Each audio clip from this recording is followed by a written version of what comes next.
is rooted in the 1960s IBM Selectric typewriter, which revolutionized typing and unknowingly influenced keyboard layouts for decades.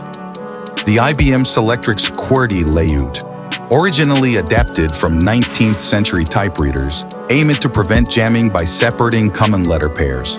When modern computer keyboards began to emerge, manufacturers adopted the QWERTY layout from typewriters due to its familiarity and the muscle memory typists had developed over the years.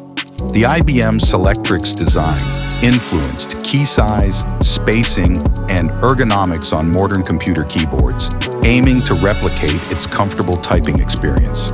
Today, the legacy of the IBM Selectric typewriter lives on in every computer keyboard, with its fundamental design principles deeply rooted despite technological advancements. Like and subscribe for more interesting tech-related contents.